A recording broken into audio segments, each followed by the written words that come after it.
Listen to these words. You, ma'am, have overstepped a line that is not your domain. I am not your subject. I am the man who keeps you free.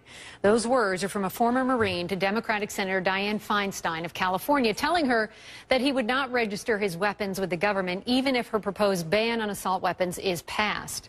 The letter started on a CNN iReport and has gained lots of attention online.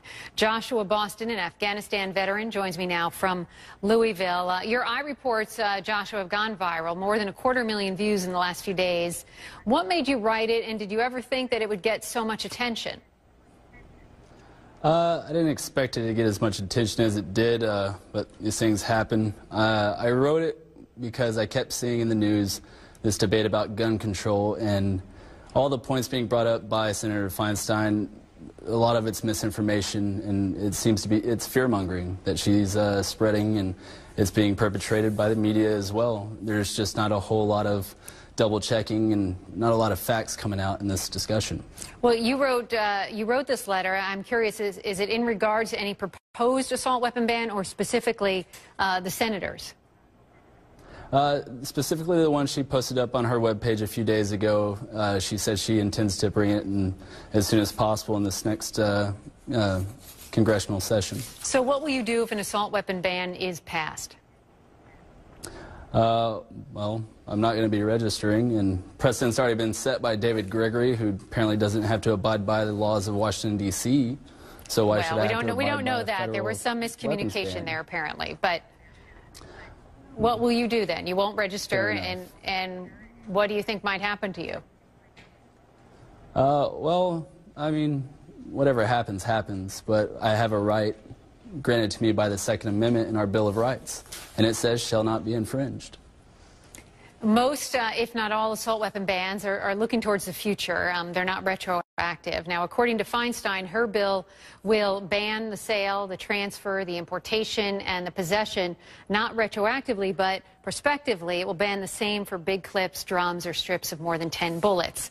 And in response to your letter, I want to read the statement that the senator released. She writes, Senator Feinstein respects Corporal Boston's service. She has heard from thousands of people, including many gun owners, who support her plan to stop the sale, transfer, importation, and manufacturing of assault weapons and large-capacity magazines, strips, and drums that hold more than 10 rounds. As Senator Feinstein has said, the legislation will be carefully focused to protect the rights of existing gun owners by exempting hundreds of weapons used for hunting and sporting purposes. That was from her office. What do you make of that? I'm still confused as to where the hunting and sporting clause is in the Second Amendment. It's nowhere to be found in the Bill of Rights or the Constitution, so I don't understand what she means. So when you look at those things that happen, like the shooting in Newtown or the shooting in Aurora, Colorado, you don't think that there should be any change to the law? The laws we have are extensive. I mean, there's over 2,000 gun laws as it is, and the fact of the matter is predators are amongst us, and we have to recognize that fact. We don't live in a utopia. Our citizens have to be armed to protect themselves from these madmen. So what is the solution then? I mean, is that the solution to stop these tragedies, for everyone to be armed? How do you stop this from happening again? Not for everyone, but it certainly ups the probability of successfully stopping a shooter before you have 20 dead, 30 dead. Joshua Boston. People will choose or whether or not. Go on. People will choose whether or not to carry if they want to. I've made that choice, as have hundreds of thousands of other Americans. And should we unfortunately ever find ourselves in a situation to protect others in our lives, we will. But the law is the law if it becomes law and you're just willing to break it.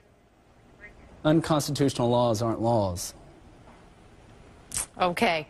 I'll leave it at that. Joshua Boston, thank you very much. And do keep us posted on what comes of your letter. I will. Thank you, Randy. Unconstitutional laws aren't laws. Unconstitutional laws aren't laws. Unconstitutional laws aren't laws.